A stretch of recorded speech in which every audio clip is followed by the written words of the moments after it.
আমরা সবাই মিলে আমাদের ভাই বোন শিশুদেরকে ওখানে মরার জন্য ছেড়ে দিয়েছি। এটাই সত্য কথা। এবং এর জন্য পুরা উম্মাকে জবাব দিতে হবে, পুরা উম্মাকেই জবাব দিতে হবে। সবচেয়ে বড় জবাব দিতে হবে আরবের নেতাদেরকে, আশপাশের যারা নেতা আছে এদেরকে, আরবের যে নেতারা আছে এদেরকে বিগত 70 বছর ধরে ওরা যা যা করেছে এর উত্তর দিতে হবে, জবাব দিতেই হবে, কোনো উপায় নাই। আমাদেরকেও দিতে হবে, প্রত্যেক রাষ্ট্রপ্রধানকে দেওয়া লাগবে, যে লিখতে পারতো লিখে নাই তাকে দেওয়া লাগবে, যে বলতে পারতো বলে নাই তাকেও দেওয়া লাগবে, যার অস্ত্র দেওয়ার ক্ষমতা ছিল দেয় নাই তাকেও বলা লাগবে, যার মিলিটারি পাওয়ার ছিল সে চাইলে ওখানে ইন্টারভেন করতে পারতো সে করে নাই তাকেও বলতে হবে। আর যারা ওদের সাথে আতাত করে বন্ধুত্ব করেছে এরা তো মুনাফিক, টাটকা মুনাফিক, পাক্কা মুনাফিক। এরাই তো তারা যারা কাফেরদের সাথে জাহান্নামের তলদেশে থাকবে, মুসলিমদেরকে বাদ দিয়ে মুনাফিক ইহুদি খ্রিস্টানদের সাথে বন্ধুত্ব করেছে। যে ইহুদি খ্রিস্টানরা আমাদের ভাই বোনদেরকে মেরে ঝাঁঝরা করে ফেলাচ্ছে, আমি ওর সাথে বন্ধুত্ব করতে পারি? কি বলে আপনাদের ইমান? আর এই কথাগুলো কি উগ্রবাদী কথা হয়ে গেল? এগুলো সত্যি কথা। আর সত্যি কথা বলার পরে কি হবে সেটা তো দেখার দরকার নেই, আল্লাহর কাছে আমাকে জবাব দিতে হবে, এটাই আমার ফিকির। তো যারা দোয়া করতে পারবে তারা যদি দোয়া না করে আল্লাহর কাছে জবাব দিতে হবে, যারা বলতে পারে যদি না বলে আল্লাহর কাছে অ্যান্সার দিতে হবে, যারা খাবার পাঠাতে পারতো তারা পাঠায় নাই আল্লাহর কাছে অ্যান্সার দিতে হবে। একটু ভেবে দেখেন না, আপনার যদি একটা বাচ্চা কখনো এমনি মারা যায় তাহলে আপনার কেমন লাগবে? আল্লাহ না করুন।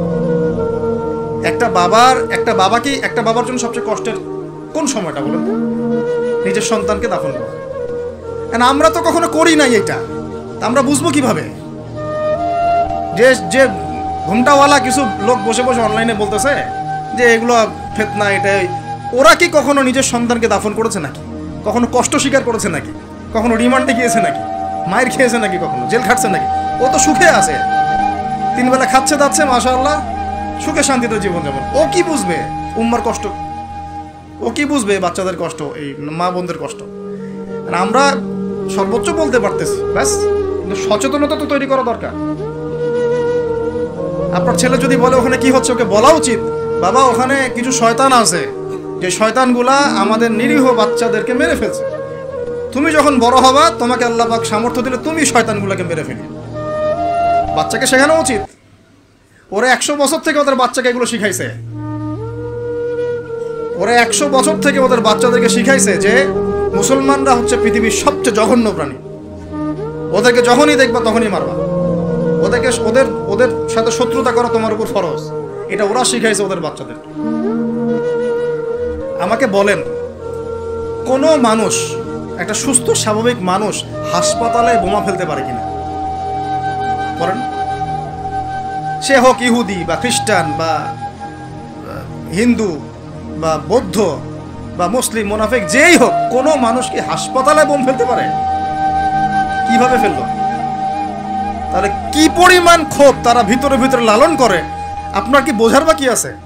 ওরা সুযোগ পাইলে একটাকেও ছাড়বে না, সবাইকে মেরে ফেলা। এই জন্য অল্প অল্প করে আগাচ্ছে, অল্প অল্প, আস্তে আস্তে। আমি এটা নিয়ে বিস্তারিত আলোচনা করছি বিগত প্রায় 1 মাস থেকে, আরো 5 বছর থেকে বলে আসতেছিলাম। লাস্ট 1 মাসে আপনারা দেখছেন এখন কি হচ্ছে। ধারাবাহিক এরকম সেশন আসবে ইনশাল্লাহ। আরো অনেক কথা আছে, কিভাবে এই জায়গা তারা আসলো, এটা 4টাখানি কথা না, বিশাল হিস্ট্রি। এমন অনেক সময় হয়েছে, এগুলো কিছুই না, এমন অনেক সময় হয়েছে 1 দফাতে 2.5 লক্ষ মানুষকে মেরেছে তারা ওই জায়গাতে, 1 দফাতে। 1940 সালের কথা বলছি, এক্স্যাক্টলি 1939 সালের জুলাইয়ের দিকের কথা, 1939 সালের দিকের কথা বলছি। ওই সময় এরা 2.5 লক্ষ মানুষকে মেরেছিল। 2.5 লক্ষ মানুষ আপনাকে কি মনে হয়? এভাবে যদি আমি পরিসংখ্যান দিতে থাকি, এখানে আজকে 3-4টা বাজবে। আমার কাছে কিতাবও আছে রেডি করা, এবং ইনশাআল্লাহ আল্লাহ পাক চাইলে ওটা পাবলিশও হবে ইনশাআল্লাহ। তখন আপনারা বাসায় পড়ে নিয়ে দেখেন কি হচ্ছে আসলে। তো মূল কথাটা হচ্ছে, ভাই আমি তো দোয়া করতে পারি, আমার তো করা উচিত, আমার ব্যথিত হওয়া উচিত, আমার কুনুতে নাজেলা পড়া উচিত। যদি আমার আরো বড় সামর্থ্য থাকতো, অ্যাটলিস্ট ওখানে ত্রাণ পৌঁছানো উচিত ছিল, বা আরো যদি বড় ক্ষমতা আল্লাহ পাক আমাকে দিতেন, তাহলে ওদের মুখের সামনে বলা উচিত ছিল এটা অন্যায়, জুলুম, এর প্রতিবাদে আমরা জাতিগতভাবে পাশে আছি ফিলিস্তিনিদের, এবং মুসলিম রাষ্ট্রগুলোর ঐক্যবদ্ধ হয়ে একটা ফোরাম গঠন করা উচিত ছিল এদের বিরুদ্ধে। কিসের শান্তি চুক্তি আর কিসের নেগোসিয়েশন? কোনো কথা আর বাকি আছে? এদের সাথে একটা ভাষাই বাকি আছে এখন, অস্ত্রের ভাষা, যুদ্ধের ভাষা। একটা ভাষাতেই কথা বলা বাকি আছে, আর কোনো ভাষাই নেই এদের সাথে কথা বলা। তুমি হাসপাতালে বোম ফেলে 600টা মুসলিম বাচ্চাকে হত্যা করে ফেলছো, তোমার সাথে কিসের কথা? একটা কথাই হতে পারে, সেটা হলো যুদ্ধের ভাষা, অথবা এই পুরো ভূমি থেকে তোমরা চলে যাবা পশ্চিমে। এটাই ছিল আমাদের ভাষা। কিন্তু বিগত ৭৫ বছর ধরে আমরা এগুলো করতে পারি না। একটা দুইটা বছর না রে ভাই, ৭৫ বছর ধরে আমরা এগুলো করতে পারি না। তো আমি এখানে গলা ফাটায় আমার আবেগ ঝেড়েও কী লাভ হবে তাও জানি না। অ্যাটলিস্ট আমরা আমাদের জবাবটা তো আল্লাহর কাছে দেওয়া লাগবে। আল্লাহ পাক আপনার অপারগতাও জানেন, আপনার সামর্থ্য সীমাও জানেন। আল্লাহ পাক দেখবেন এর মধ্যে থেকে আপনি কি করেছেন, দেখবেন কি না। তো এখন ভাই আমাদের কি এইসব মোবাইল, সেলফি, হাবি জাবি এগুলোই জীবন, না আমাদের কি চিন্তা করতে হবে? একটু চিন্তা করতে গেলে প্রথম সলিউশন পড়াশোনা করতে হবে, কোরআন পড়তে হবে। যে যাই বলুক কোরআন পড়লেই হয়ে যাবে, সেই হয়ে যাবে, সব কথা বাদ দেন, আপনি কোরআন পড়েন। যে যাই বলুক না কেন, কোরআন পড়তেই হবে আপনাকে, এর অনুবাদ আপনাকে পড়তেই হবে, তাফসির আপনাকে ঘাটতেই হবে, পাশাপাশি নবীর হাদিসগুলো আপনাকে পড়তে হবে। অবশ্যই কোনো না কোনো আলেমের সোহবতে থাকতে হবে। উদ্বাস্তুর মতো জীবনযাপন করবেন না এই 10 জন 20 জন সার্কেল নিয়ে। ওলামায়ে কেরামদের মধ্যে যারা হক্কানি ওলামায়ে কেরাম, তাদের কাছে এসে পরামর্শ করে চলাফেরা করবেন, যাতে আপনি বিভ্রান্তির শিকার না হন, পরামর্শ করতে পারেন। বাংলাদেশে কি আলেম ওলামার অভাব আছে? যত তাদের মধ্যে বিভক্তি থাক, যতই তারা একে অপরের সাথে কলুশনে থাক না কেন, যত দল থাক, তারপরেও আপনি ওলামায়ে কেরামের সাথেই থাকবেন। এবং হকপন্থী চিনে নেবেন। হকপন্থী আর মুনাফেক চেনার সবচেয়ে উপযুক্ত সময় কোনটা সেটাও বলে দিই। হকপন্থী ওলামায়ে কেরাম আর মুনাফেক যারা মুসলিম উম্মার ভিতরে কাজ করছে আমাদের মতো লেবাস পোশাকে, এটা চেনার, ফাইন্ড আউট করার সবচেয়ে শ্রেষ্ঠ সময় হচ্ছে উম্মার এই সংকটপূর্ণ সময়গুলো। উম্মার উপর যখন কোনো বিপদ আপদ, বালা মুসিবত, সংকট আসবে, আপনি এমনি বুঝতে পারবেন কারা মুনাফেক কারা হকের উপর আছে। যদি আপনার বিবেক থেকে থাকে, আপনার বুঝ থেকে থাকে। এরপরেও যদি না চিনতে পারেন, আপনি দাজ্জাল, অন্ধ। আপনি দাজ্জালের মতো এক চোখ অন্ধ। এই মাজলুমদের বিপক্ষেও বহু আলেম কথা বলে নাই বাংলাদেশে, বলে নাই। তা আপনাকে আমি আর কিভাবে চিনাবো, কিভাবে চোখে আঙ্গুল দিয়ে চিনাবো যে আসলে কারা হকপন্থী কারা বাতিলপন্থী? এটুকু তো আপনার দায়িত্ব চেনার। কিভাবে এভাবে তাদের সাথে আপনি নিজের জীবনটা নষ্ট করে ফেলতেছেন? সুবহানাল্লাহ। আল্লাহ পাক আপনাদেরকে হেফাজত করুন, সঠিক পথে রাখুন, ওলামায়ে কেরামের সোহবতে থাকুন, হকপন্থী ওলামায়ে কেরাম। আর ভাই প্রতিদিন যে সুন্নাহগুলো আছে এগুলো আমল করেন, নিজের উপর একটা সংশোধন নিয়ে আসেন। আল্লাহ পাক ততক্ষণ পর্যন্ত আমাদেরকে বিজয় দিবেন না যতক্ষণ না আমরা পরিপূর্ণ ইসলামে প্রবেশ করতেছি। পরিপূর্ণ ইসলাম মানে কি শুধু জুমার নামাজ পড়া, শুধু ঈদের নামাজ পড়া? আমাকে বলেন, আপনারা তো জানেন সব কিছু। পরিপূর্ণ ইসলাম মানে কি? 5 ওয়াক্ত নামাজ তো আপনাকে পড়তে হবে। আল্লাহ যদি তৌফিক দেন, সামর্থ্য দেন, তাহাজ্জুদও পড়তে হবে, চেষ্টা করতে হবে, নফল আমল বাড়াই দিতে হবে, জিকির আজগার, তেলাওয়াত, তাসবিহ, তাহলিল বাড়াই দিতে হবে, আল্লাহর কাছে কান্নাকাটি বাড়াইতে হবে, ফিতনা থেকে দূরে আসার চেষ্টা করতে হবে, এই জগতের মোহ ছাড়তে হবে। যতটুকুতে আমার জীবন চলে যায় বাস এতটুকুতেই। আমি এইভাবেও বলতেছি আপনাদেরকে এখন সরাসরি, নিজেদের আপনজনদের মধ্যে, পরিবারের মধ্যে, বংশের মধ্যে কেউ যদি আপনাকে দিনের পথে চলতে বাধা প্রদান করে, ফিতনা সৃষ্টি করে, আপনি তার থেকেও নিজেকে সরে রাখবেন।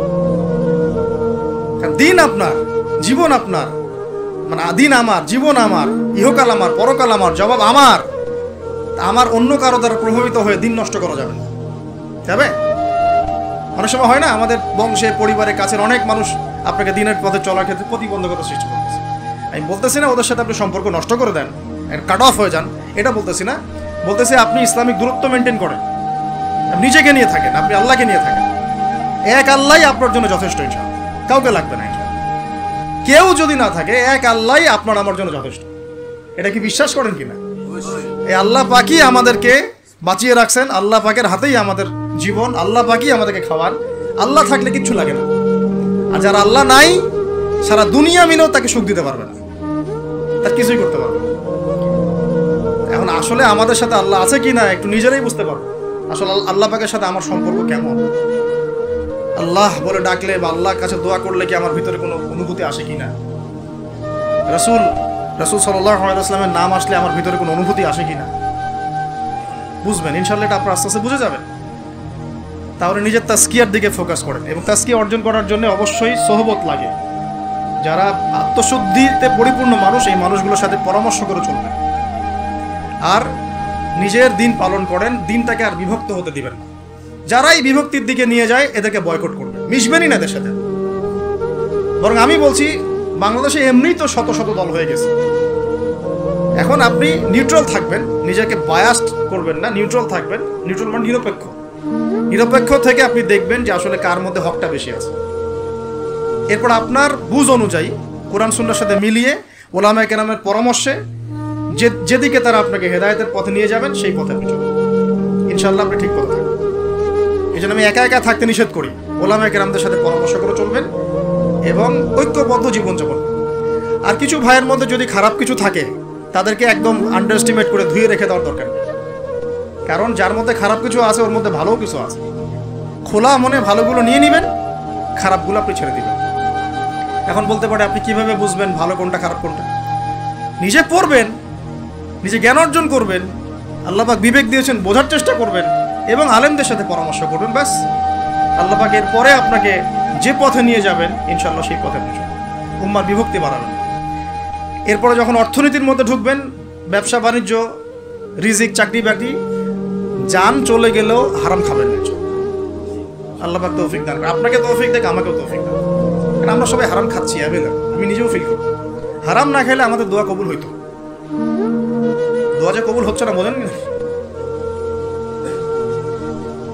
কাবা ঘরে দোয়া হচ্ছে বিগত প্রায় 40-50 বছর থেকে, আল্লাহ ফিলিস্তিনকে মুক্ত করে দাও, মুসলিম ভাইদেরকে সাহায্য করো, নুসরা নাজিল করো। আপনি দোয়ার কি বরকত দেখতে পারতেছেন? দোয়ার কি ইম্প্যাক্ট পড়তেছে? রিজিক হারাম, রিজিক অনেক সময় হারাম হয়ে যাচ্ছে আমাদের। এমনকি হজের মতো মৌসুমে, উমরার মতো মৌসুমে আমরা যে গোশতগুলো খাচ্ছি বাইরে, এগুলো যে কতটুকু আল্লাহর নামে জবাই করছে আল্লাহ ভালো। ভাবতে হবে তো, এগুলা পারতেছি না। আমি সত্যি বলতেছি যে আমরা হালাল খাইতেও পারতেছি না মনে হয়। চেষ্টা করতে হবে 100% হালালের উপর থাকার জন্য। যদি আল্লাহর নামে জবাই না করা হয় সেটা কি হালাল হবে? যদি আমার টাকার মধ্যে সুদ থাকে হালাল হবে? যদি আমার টাকার মধ্যে ঘুষ থাকে হালাল হবে? বাংলাদেশের লক্ষ লক্ষ মানুষ নামাজ পড়ে মসজিদে, ঘুষখোর। বাংলাদেশের লক্ষ লক্ষ না, কোটি কোটি মানুষ মসজিদে নামাজ পড়ে, মুসল্লি সুদখোর। অনেক মসজিদ কমিটি আছে সুদখোর। ভাই আমার কথা বলতে কোনো ভয়ে কাজ করে না, আর আমি কারো পরোয়া করি না, সত্য কথা বলতে, এক আল্লাহ ছাড়া। বাংলাদেশে লক্ষ লক্ষ মানুষ আছে মসজিদে নামাজ পড়ে, সুদখোর, ঘুষখোর, দুর্নীতিবাজ, করাপ্টেড। আমাদের কথা বলছি, দাড়ি টুপিওয়ালা মানুষ, আমরা বহু দাড়ি টুপিওয়ালা মানুষ আছি, সমাজে চলাফেরা করি, আমাদের রিজিক ঠিক নেই, হারাম খাচ্ছি। দোয়া কবুল হবে? আল্লাহ পাক আমাদেরকে হারাম থেকে বাঁচান, হারাম থেকে বাঁচান। এরপর পরিবার যখন গঠন করতে যাবেন, ভুল করে পরিবারে অনইসলামিক কোনো মতাদর্শকে স্থান দিবেন। পরিবারের বউ বাচ্চা যেন পর্দা করে, খেয়াল রাখতে হবে। বিয়ে শাদী করার সময় খেয়াল রাখতে হবে কোন মেয়েটাকে বিয়ে করছে। একটা মেয়ের বাহ্যিক সৌন্দর্য সবকিছু না। 3 মাস 4 মাস খুব মজা লাগবে, তারপর দেখবেন যখন আসল লাইফে আমরা ঢুকে যাই তখন দেখবেন দায়িত্ববোধটাই সবচেয়ে বড় কথা হয়ে দাঁড়ায়। এই রওনাক চলে যাবে, দিনদারিতা না থাকলে এই রওনাক চলে যাবে। মেয়ে দিনদার কিনা এটা দেখবেন সবার আগে। দিনদার হলে যদি একটু গায়ের রং কালো হয়, বিয়ে করে ফেলেন, বিয়ে করে ফেলেন। বিয়ে তো কঠিন করে ফেলছে সমাজ, জেনা সহজ হয়ে গেছে। মোস্তফা কামাল আতাতুর্ক যখন ক্ষমতায় আসছিল না, আমি সংবিধান চেক করলাম আজকে পড়তে এক জায়গায়, ওই সময়কার সংবিধান তুরস্কের। মোস্তফা কামাল আতাতুর্ক যখন 1918 সালের পরে ক্ষমতায় আসছে, ওকে তো ক্ষমতায় বসাইছে ব্রিটেন। এত জানেন হিস্ট্রিটা, আপনারা অনেকে জানেন যারা পড়াশোনা করেন। ও সংবিধানে লিখেছে যে একাধিক বিয়ে করা হারাম, আর অমুসলিম নারীকে বিয়ে করাও বৈধ। সব উল্টাই দিছে। আমাদের সমাজে এখন ওইরকম চিত্র দেখা যাচ্ছে যে আপনি 17 বছরে বিয়ে করতে পারবেন না, 17 বছরে আপনি জেনা করছেন। আল্লাহ মাফ করুন, বাংলাদেশে 17 বছর বয়সে জেনা করা ছেলে মেয়ের অভাব আছে? আদমশুমারির মতো এই কুমারিত্ব টেস্ট যদি করা হয় ছেলে মেয়েদের, তারপর দেখা কি অবস্থা। তো বিয়েটাকে সহজ করা উচিত। বিয়ের বয়স একটা ফিক্স করা হয়েছে, এর সাথে তো আমরা এখন যুদ্ধ করতে পারবেন? ছেড়ে দেন, আচ্ছা ফিক্স করছে বুঝলাম। এখন ওই বয়সটা হয়ে গেলেই আপনার সন্তানের বিয়ের ব্যবস্থা করে ফেলেন এবং এটাকে সহজ করে দেন, এত জটিল করেন না, সহজ করে দেন যাতে করে ওরা জিনা থেকে বেঁচে থাকতে পারে। ভাই বিশ্বাস করেন, বহু দাড়ি টুপিওয়ালা মানুষ, এলেমওয়ালা মানুষ এইসব মিম্বরে দাঁড়ায় হক কথা বলতে পারে না জেনার কারণে। জেনার কারণে এই যে আমরা চলাফেরা করতেছি না, চোখের জেনা তো হচ্ছে অ্যাভেলেবল, অনেক সময় মনেরও জেনা হয়ে যাচ্ছে। মনে খারাপ চিন্তা চলে আসতে পারে না, দেখবেন মনের নূরটা নষ্ট হয়ে যায়, তখন আপনার ইমানের ওই তেজটা কাজ করে না। ভালো করে খেয়াল করে দেখুন, যখন মনের মধ্যে এই নূরটা নষ্ট হয়ে যায়, কিছু একটা নগ্ন মেয়েকে দেখে ফেলছেন বা একটা মেয়েকে দেখে আপনার অ্যাট্রাকশন তৈরি হয়ে গেছে, হতে পারে, আমরা তো ফেরেশতা না, হতেই পারে, তখন দেখবেন মনের মধ্যে নূরটা নষ্ট হয়ে যায়। ওই সময় আপনি কিন্তু এই ইমানের এই জাজবাটা শো করতে পারবেন। তখন নবী সাল্লাল্লাহু আলাইহি ওয়াসাল্লাম বলেছেন, তখন যদি বাসায় স্ত্রী থাকে তোমরা স্ত্রীর কাছে চলে যাবা, নিজের প্রয়োজন মিটাই নিবা, তাহলে এই শয়তানি মন থেকে চলে যাবে। এখন তো বিয়ে কঠিন, এটা মিটাবে কিভাবে? অনলাইনে ঢুকলেই দেখবেন আপনি নগ্নতা নগ্নতা নগ্নতা।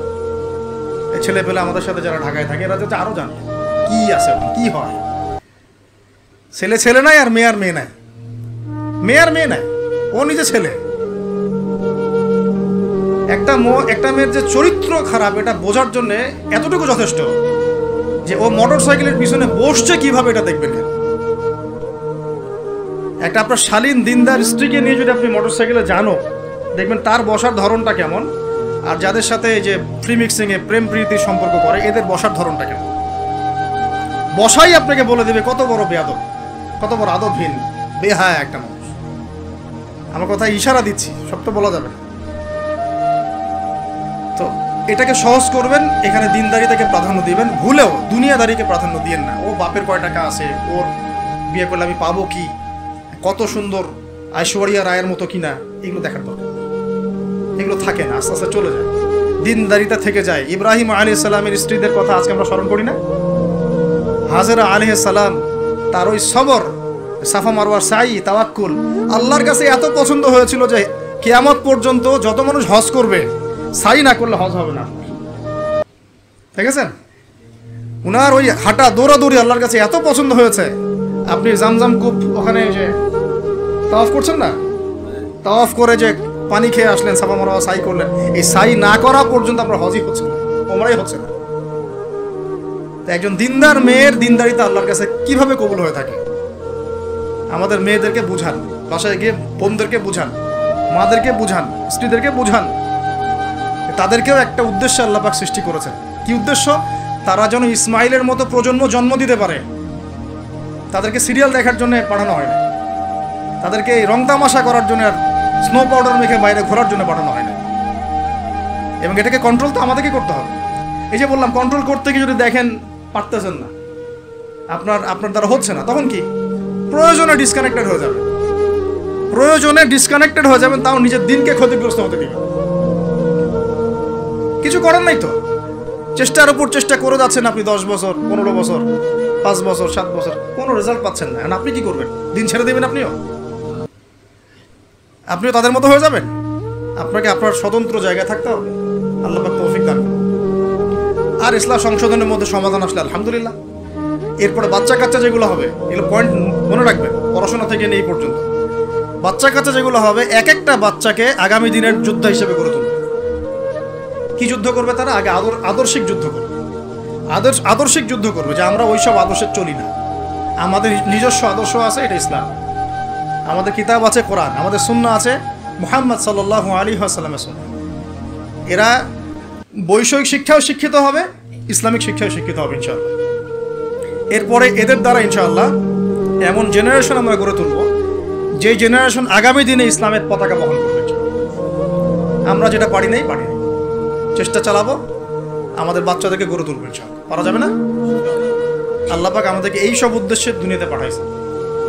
এভাবে ইনশাআল্লাহ আমরা ইলম অর্জন, তাসকিয়া অর্জন, আমল বাড়িয়ে দেওয়া, হালাল খাওয়া, পরিবার গঠন করা, প্রজন্ম গঠন করা, এই কাজগুলো করতে করতে করতে আমরা আগাবো ইনশাআল্লাহ। এবং এখন যা চলছে এই ফিতনাগুলো থেকে আমরা নিজেদেরকে দূরে রাখার চেষ্টা করব। আর যেখানে যেখানে মুসলিমদের এগেইনস্টে এই কাফের, মুশরিক, জালেম, মুনাফিকরা পদক্ষেপ নেবে, আমরা আমাদের সাধ্য মতো এটাকে প্রতিহত করব। হয় জবান দিয়ে প্রতিহত করব, নাহলে লিখে প্রতিহত করব, নাহলে কোনো সাহায্য করে প্রতিহত করব, নাহলে অ্যাটলিস্ট দোয়া করে প্রতিহত। কিছুই নাই, কমপক্ষে কি করবেন? দোয়া করুন। কিছু নাই, কমপক্ষে দোয়া করুন। কিন্তু কোনো অবস্থাতেই আত্মসমর্পণ করবেন না এদের সাথে। ওদের সামনে কোনো অবস্থাতেই জালেমের সামনে হাঁটু গেড়ে দিবেন, মাথা উঁচু করে বাঁচবো ইনশাল্লাহ, মাথা উঁচু করে মরবো।